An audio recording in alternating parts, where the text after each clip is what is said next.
Let's talk about YouTube advertising. So we've had some personal experience with this, and the results were not what we had expected them to be. It was shocking how much traffic could be generated from YouTube, but let's talk about it in a little bit more detail. Lucas, you and I have been looking carefully at the metrics around some of the YouTube advertising, and what did you think when you first saw the results? What was your reaction? I mean, my reaction was I was blown away at the number of listens that we had coming on our video, and that was the first thing. But I also thought immediately about the antitrust case against Google, and I wondered, um, I wondered what information was apparent to us, and who was seeing those ads. I guess I had a whole influx of thoughts, and I guess the one that lingered with me the most after my shock was who is seeing this video. So that was my biggest question. Right. So there was a campaign that was set up. So the reason we asked Matt to come back, and Matt, welcome to FOMO yet again. Love having you on the show, by the way. So thanks for coming. Yeah. No, thank you. So we had done a show with you where we were talking about Solomon's Lot, and you were very favorable about the show, and you said, "Hey, let's get some more eyes on this." And I think you started an advertising campaign, and then we started looking at the metrics because all of a sudden, and you hadn't alerted us to the fact, so it was kind of a pleasant surprise. But we started seeing traffic coming to a certain episode of our show, and I started digging into the metrics, and I said, "All right, well, who's looking at our show?" And it was many users from India and Pakistan and places that I wasn't convinced that were obvious viewers for Solomon's Lot. And Yeah. so we started having a conversation about that, about what kind of traffic you were really getting, and what were your configuration options for getting specific people looking at the video. Right. Yeah. No. And essentially, the setting was just global, right? The hope was that people who actually had intent or really cared um, would see the video, and I could get a better idea of what regions across the world were interested in this kind of content. I had even tried to put the filters down to target avid investors and people who might be interested in investing and things like that. But what it really seemed like, and the more I think about it, and I have no proof of this, is I've done a lot of advertising, and you can go and pay a firm 5,000 a month to pretty much do maybe a little bit better results, or tell you, sorry, it's kind of a busted program and you have to advertise in America. But what I think the darker side of this is, you can also go, and if you Google like get YouTube views, right? You can go pay $100 to $200 for tens of thousands of views, and they're preying on people who really have no idea where these views are coming from, but they're probably coming from bots who are essentially just set up to watch the video. But the way our ads were running is, these were the kind of ads that showed up in the skippable section of the video. So, you had to skip and watch it, right? You had to watch like 10 seconds or something.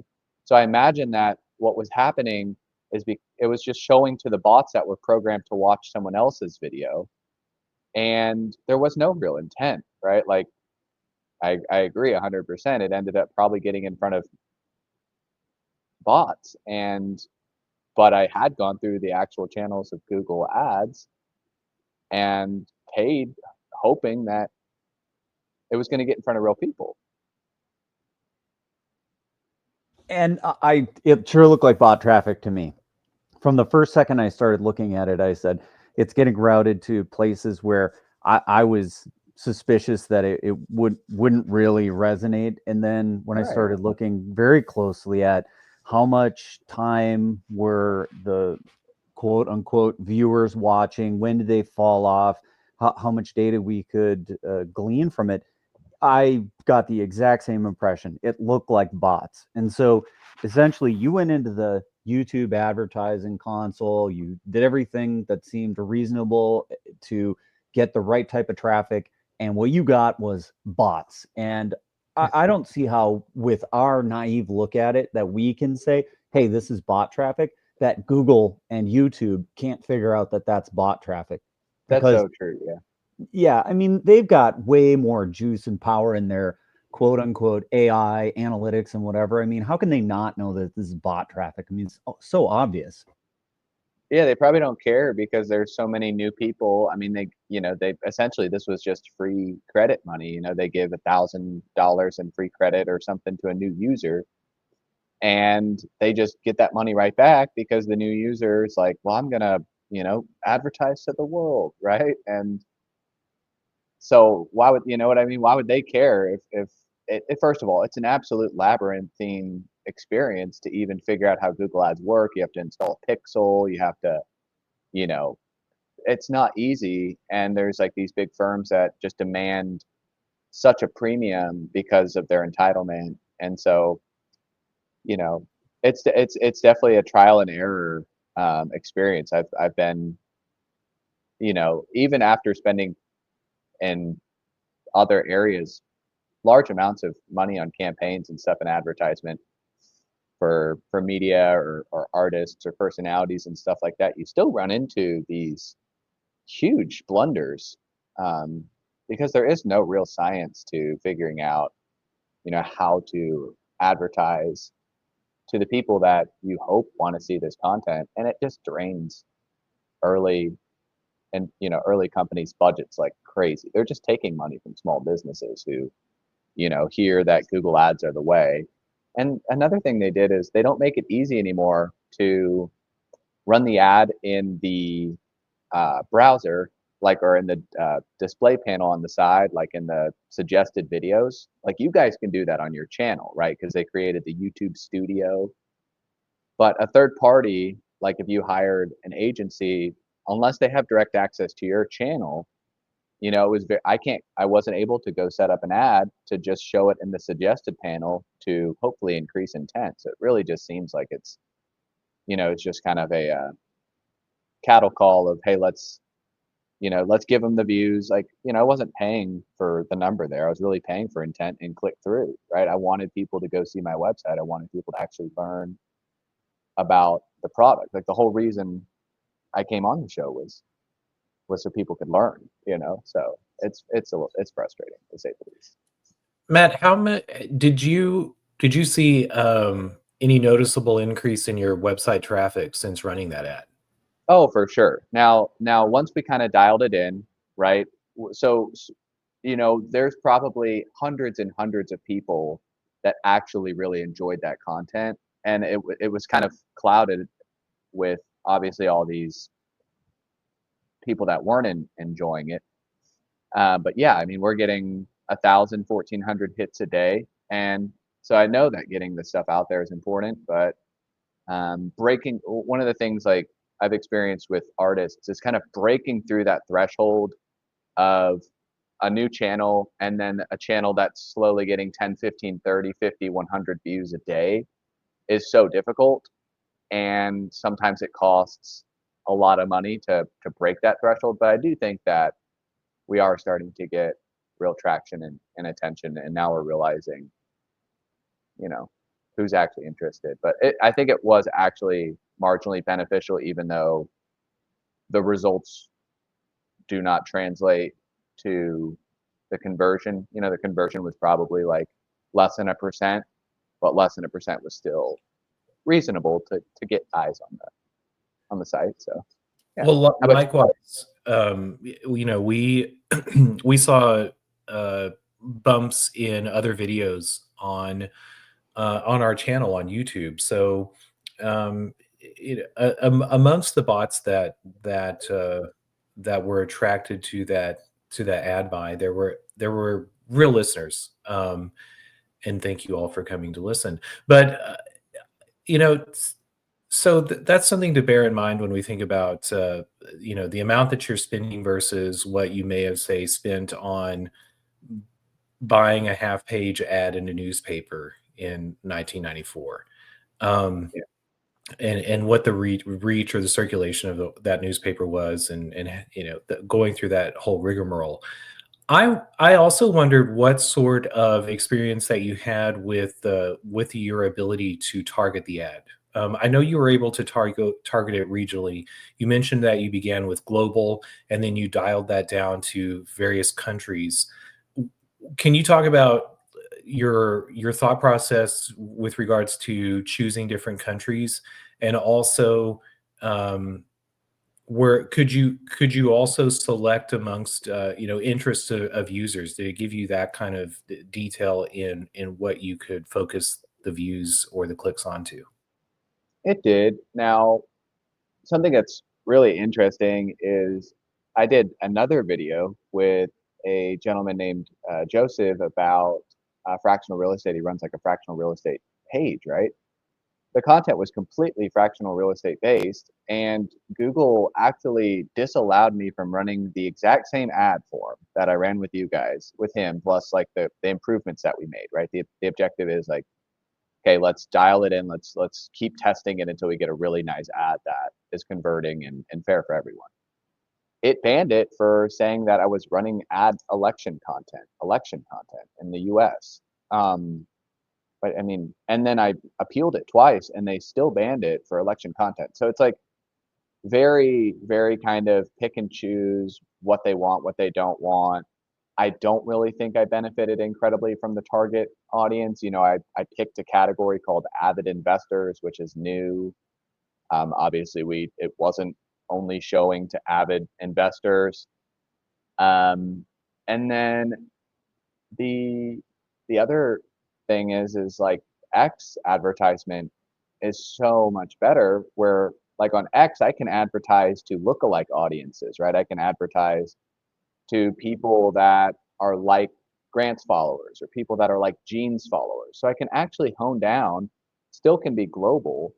But Google does seem to just have this very, tentacly like, ad experience where, unless you're an absolute expert, you're probably going to have to try a few times to really get something right. And for a lot of people, without kind of going into the analytics, which most of your common business owners, especially your small business owners, would never do. They would think, oh my gosh, I got tens of thousands of views. It's great results, let's do it again. And they're not actually realizing that it's not doing anything for their conversions. And obviously, it's not like we had 80,000 avid investors view the page. We probably had thousands. But yeah, because those people probably went and watched Gene's video or watched some of the other videos on channel. So I don't think Google's doing a very good job or even being very honest about who you're advertising to, right? Yeah, I Like think why would yeah, those are the two reactions that I had to this. Is first off, it didn't feel honest. It felt like there was a wasted opportunity here because Google and YouTube certainly have the ability to put valid traffic in front of a video, right? Like this video in particular, it's pretty clear who would want to look at this. And even if you gave right? like a global reach, they could do a good job of doing this. But instead of doing that, they're allowing for these bot farms to do this. And without this interplay that we had, if it wasn't for us looking at the analytics and saying, hey, we don't think you're getting value for your money, and you constantly like going back and refining it and kind of circling around by saying, well, am I getting what I expected? Is the traffic going to the place where it's supposed to go? And even sometimes I think when we tried to dial it in, right, I think the first reaction that we had from global was to try to narrow it down a bit more. Then we started getting traffic to like Mexico, and it looked like the Right. Mexican bot farms, so it was like, Yeah. oh, you don't want the bot farms in Pakistan? We'll give you the bot farms in Mexico. Like, there you go. Now you got what you wanted, right? Isn't that what you wanted? Yeah. Well, it's crazy because you're competing at almost an unfair level in the States. Like one of the things that I was actually super excited about that I saw was RFK Jr. was talking about possibly banning pharmaceutical ads on TV. And that's great for the common folk who maybe shouldn't be seeing ads about medicine that they don't know the risks. But it's also really good for small businesses because of the outbidding nature. So I came in background through real estate, and one of the things that like a super funded real estate company would do is they will outbid, even if they lose money on your campaign. They will find your campaign. They will, because they have analytics to track your, SEMrush. I can go track other people's campaigns, right? And they will run the exact same ad as you, but they will outbid it just to make you shut your ads down. And so advertising in the States even is just as difficult. So it's like, yeah, you go and you try to find a market that maybe, there's so many people in Mexico that probably would love to be, fractional real estate owners, but you can't even target them. They don't even get advertised, like get real videos, because Google's just like, okay, well, we're going to show it to the bots. You try to come to the States, and then you have your competition who's got $1 million in the bank. They're like, okay, you want to run ads? Well, we're just going to bid you out until you quit. So it's just a very, very, it's very hard. There's not a lot of vertical mobility unless you kind of get lucky or find a secret sauce that no one else has discovered, which is kind of the journey we're on.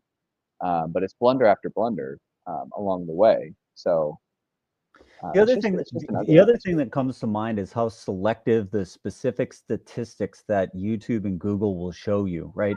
Because you go to some channel and you say, well, look, it's got, tens of thousands or millions of views. Like, this must be a really great video or whatever. And then once you've been through a process like this, you say, well, I know what 50,000 views costs, maybe it costs $200. So you say, oh, well, if I want to make a channel look like it's some kind of a hit, I know that I've got to put a few $1,000s into it, and I'll have this, really hot smoking fire logo channel, and Google will just play right along, right? They'll say, oh, well, this must be a really hot, channel that we've got to start putting in front of people on the organic side, because you can start to see how when you pay to play, and it feels like payola to me. This is hearkening back to when radio stations used to go collect that grease for, getting your song on the radio. You go pay, hey, Mr. DJ, I thought we had a deal sort of situation. And then you've got the hit hot song because you did the payola deal. And that's exactly what it seems like here is you want the hot channel, put a few $1,000 and Google will scratch your back. This feels very circular to me, and I'm not at all surprised to see the feds stepping in here and saying this is a racket that's got to be busted up. Yeah, I mean, so I spent a lot of. So my wife is an artist, and a musician, and we actually got the experience to tour with a gentleman named That Mexican OT and Young Buck back from G Unit and stuff, and we learned a lot about the inside of advertisement, right? So it's not only kind of have the hey Mr. DJ issue, right, which we had back in the day. Now you also have the hey, I know the DJ kind of thing, and you can pay me and I'll see what I can do, right? And you have these middlemen who are scamming the lowest level of people just trying to make it, including the middlemen advertising firms that are running the bots that may charge the same $200 for the same 50,000 views or whatever, but say it's completely bots. Well, obviously the 18-year-old artist has no idea. And something else so that's interesting is it used to let you go viral too, because the algorithms weren't so tapped. One example is Post Malone's song White Iverson. So if you hear him tell the story, and this song came out a decade ago on SoundCloud, they're like, well, we went to bed, we released the song. These guys were nobodies. They went, they were near my high school. And they're like, and then when we woke up in the morning, we had 1 million views and we were all going crazy. Well, we know that they probably paid some farm to give them 1 million views, but the SoundCloud algorithm was so poor that it actually put it on the #1 charts. And because it was a good song, it actually went viral. You hear about companies like getting busted, like they're actually putting people in jail because they will. I heard one guy made a bunch of AI artists, made a bunch of AI songs, and then ran AI farms to stream those songs and made like $4,000 a month or something, right? So there's also some idea that some of the biggest artists too aren't necessarily all real streams, but they can afford to spend thousands and thousands, if not tens of thousands, on like the most sophisticated farms, which keep them in such a kind of upper echelon of what content is that it doesn't allow for young artists to break through anymore because, you know, kind of hacking the algorithm or having the unfair advantage of understanding how it works prevents anyone else from having an organic break. And I don't think that's fair. I don't think that's fair across any of our content. You know, it's also it's not only unfair to creators, but I think about the experience that I have whenever I'm watching YouTube videos, or when I'm scrolling through X. Like I want to get into X sort of separately with what's been going on with Laura Loomer. But when I watch videos on YouTube, it is seldom to never that I'm shown an advertisement of something that I'm going to actually be interested in. And Grant, you mentioned the, action by the Fed. You were referring to the antitrust case that was led by the state of Texas against Google for their practices with their advertising and their collusion with Facebook. And Facebook did not enter the advertising exchange market. Yeah, that's what I was alluding to. Sorry, yes, not the feds, but Texas, right? Well, it was a federal case. It was a federal. You were alluding to the federal judge, the wig. But one of the allegations, and Texas won that case, so it's proven, was that Google also changed the default setting of their user's identity and whether that was shared or not, from defaulted to private to defaulted to shared, and then began to privilege who or select the payola aspect of who was receiving that information. And going to what you were describing with regards to large real estate, Matt, I think that we can imagine who actually gets to target ads to the eyes that they want to see, and it's not local mom and pop stores. It's not small businesses, small by employees or by owners. And I think that has a negative effect on our experience. Both with the content that we see, and not just the prices that advertisers pay to put their advertisers on, but it also affects our experience whenever we see these bizarre things that we're not necessarily interested in. It's an ickier experience. And when Elon bought X, he also lost a lot of his advertisers, and I'm not sure what Twitter's relationship was with Google Ads, but I would imagine that they had somewhat of the same, because I haven't heard that Twitter had their own advertising exchange. I would imagine that they had the same sort of relationship as the likes of Facebook and other large platforms did. But Elon changed that, and we saw some changes in the structure of Twitter. More attention paid to premium accounts and driving those subscriptions. But we've also seen sort of the heavy-handedness with regards to the platform and who gets paid. I mean, I think there's something like 5,000 accounts have been demonetized in the last couple of days. I'd have to check. I don't remember what that number was, but I was shocked when I saw the number of accounts that have been demonetized and badges stripped because of content that was put on, when supposedly this is the public square, and these platforms have had the the onus of libel removed from their shoulders because it's a public square. But that's not what we see. Did you guys hear Mark Andreessen kind of like poo-poo the whole Cambridge Analytica thing? What did he have to say about Cambridge Analytica? That it was fake, or that you really couldn't gain that kind of data from um,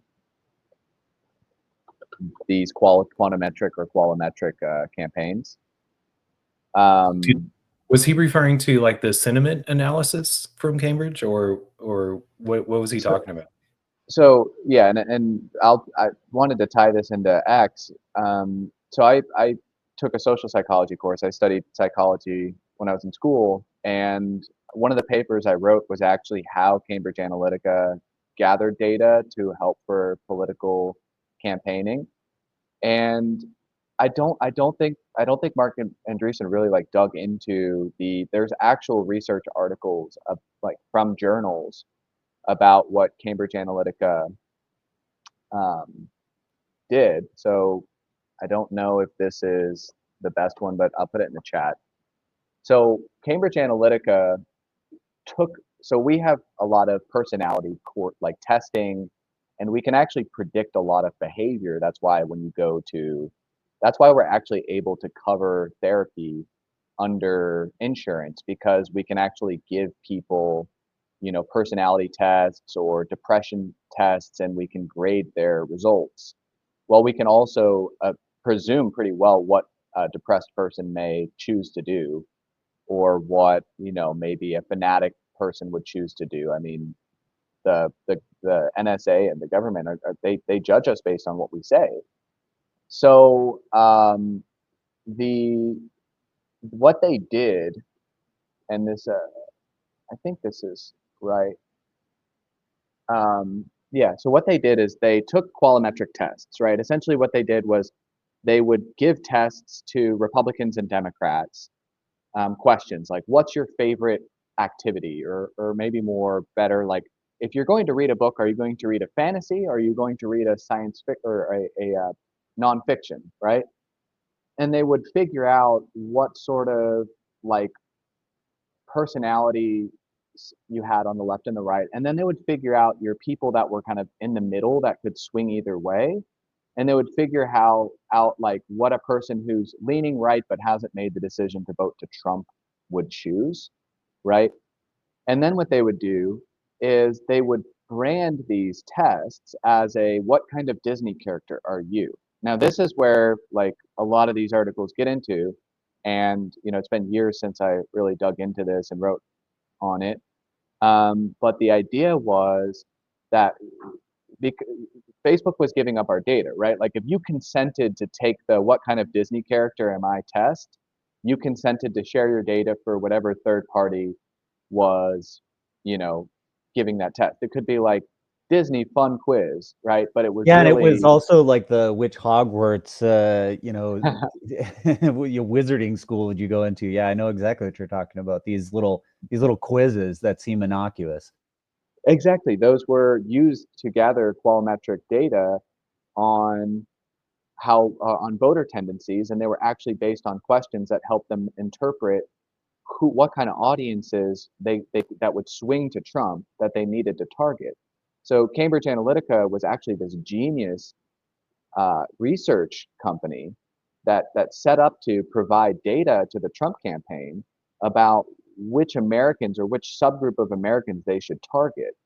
And they were gathering data at a very deep psychological level to help them with voting. And so something that I haven't heard come out is how much of the data that X has, that Elon Musk has, that his inside data sets were used by the Trump campaign to help target audiences. And I don't want to get in off on a tangent here, but there's a lot of older people that are getting texts, right? That it's like, hey, it's Trump, and I want to invite you personally to the inauguration.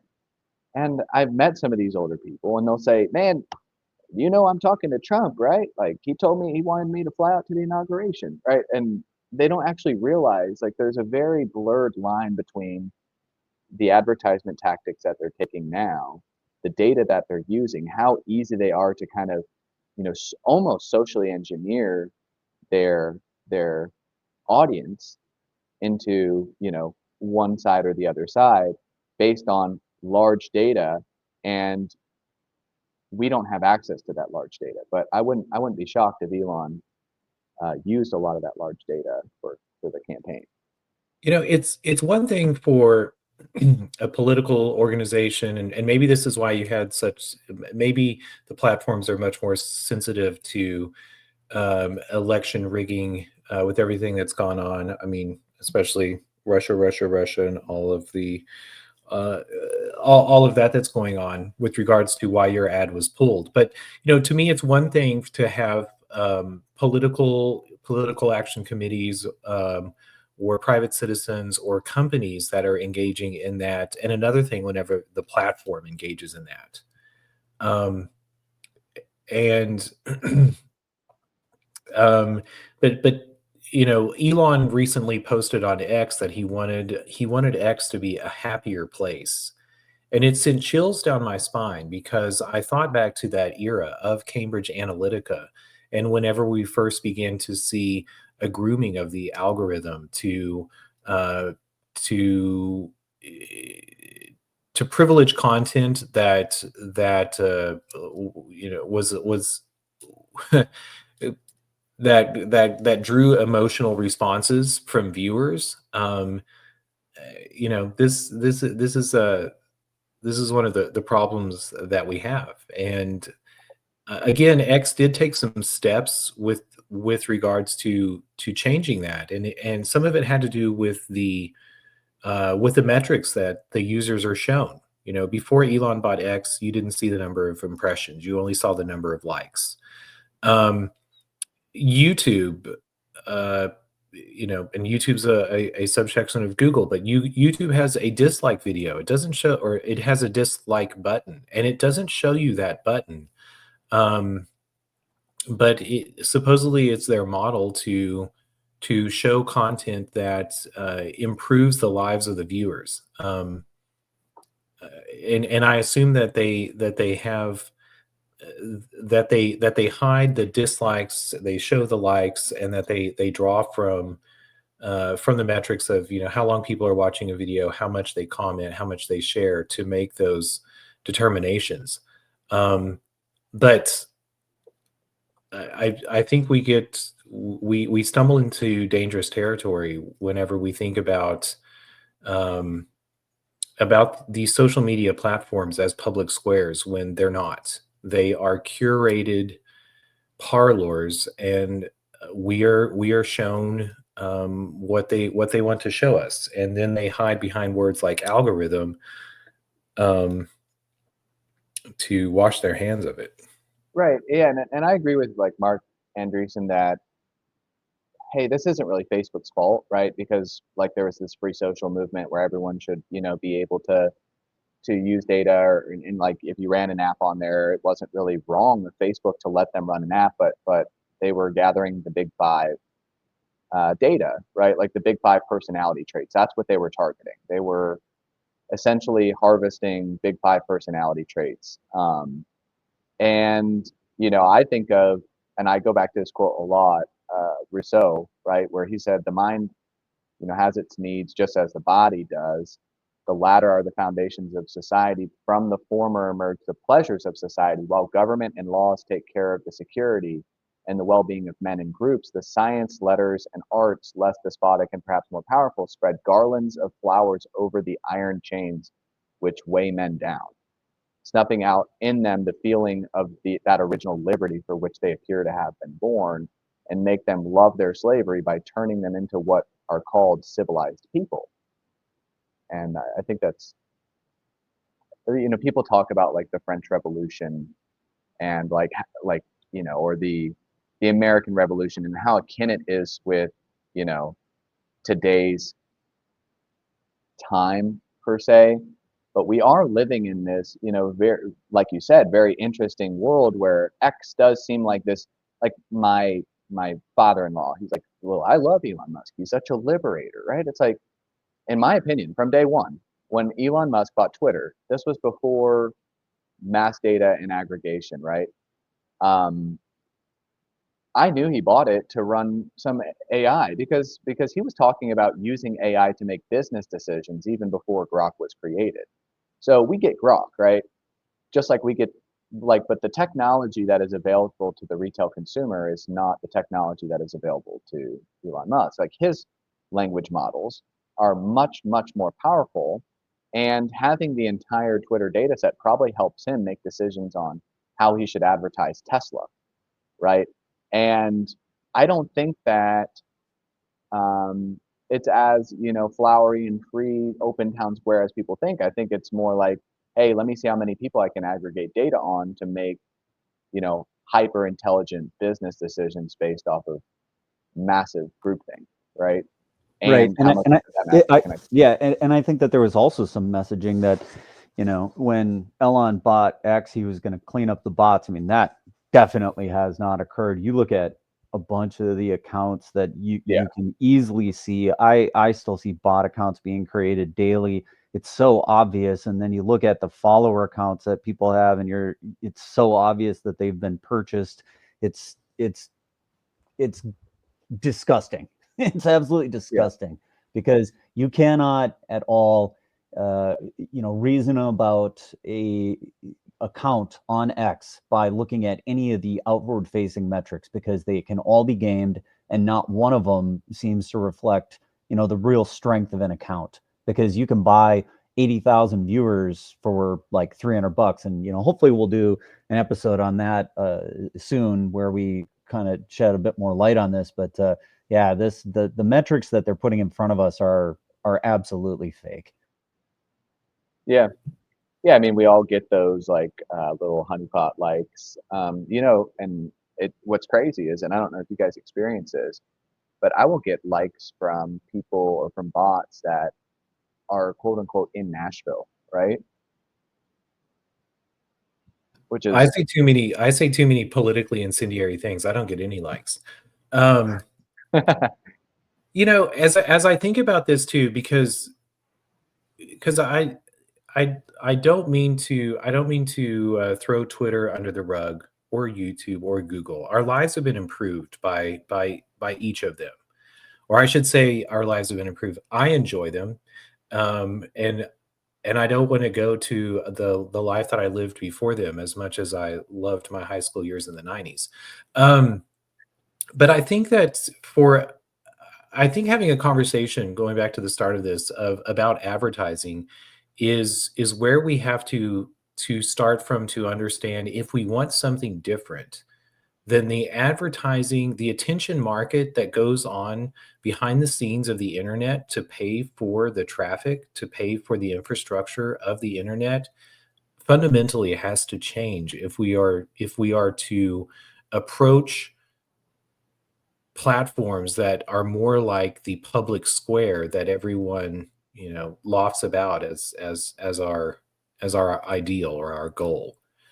And when I think about, and I don't mean to make this an episode about Chia, but when I think about one market, when I think about some of the solutions that we talk about in cryptography, I think, well, hopefully there's something there that gives us an alternative to the systems that we're bound to currently.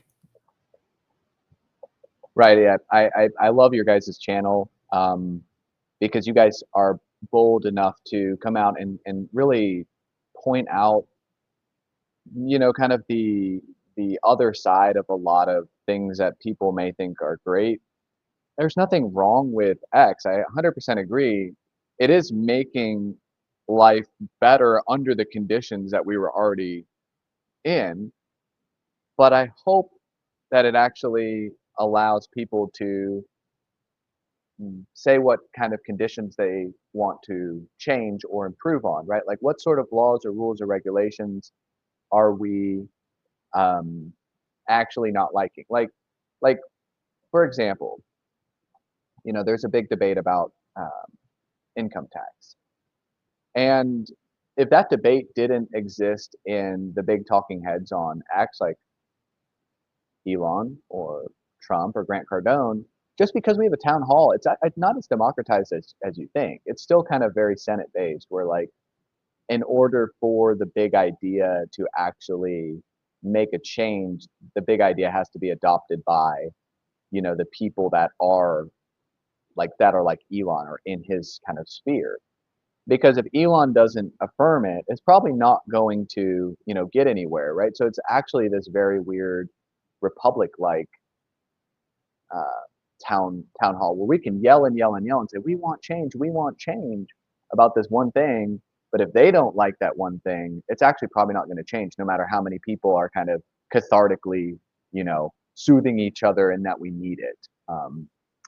And I personally do not support the Luigi Mangione supporters. I think first of all, like if you're asking to replace, there's two issues, right? If you ask to replace the people that you don't like with people that are willing to kill, then you're replacing it with savages, in my opinion.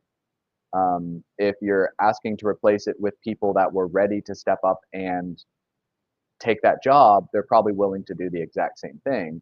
So the fact that we aren't even getting like intelligible, like peaceful people that are wanting to make change, and the algorithm is actually favoring barbaric people that want to make change is a little scary for me. And I definitely don't think that, I mean, it definitely may show the true colors of things, or it may just be a byproduct of the algorithm still favoring controversy. I don't know. Well, I agree with you there, but as to Luigi Mangione, he hasn't been found guilty yet. So let's Correct, operate yeah. under the presumption of innocence, and whoever assassinated the CEO of United Health. You know, we're coming in on the end of the hour, but as I think about also your thoughts there towards I don't know, the political our political lives and the intersection of our social media too. I don't know if you guys saw that Andrew Tate is running for the Prime Minister of England, and you know, Donald Trump takes a lot of flack for, or certainly did whenever he first ran for president, as a, you know, an actor. Likewise, Vladimir Zelensky has taken flack for the same. They're not serious people. They don't have complex political thoughts and policy solutions. But I think that it's a great thing when we have people who people running for political office who are communicators and are practiced, you know, most at maybe saying or understanding incendiary things, or broaching the topics that are most difficult for us to have discussions about. So, not saying that I think Andrew Tate should be the Prime Minister of England, but I think it's a good thing that whenever we see people who are great communicators stepping into those roles, and the expectation for them to communicate the hard truths back to their constituency, rather than to expect from them some magical political solution that nobody thought of before. So anyway, any last thoughts before we close it out? Nope, great discussion. Thanks, everybody, and we'll see you next time on FOMO. Yeah, it's fun. All right, see y'all tomorrow.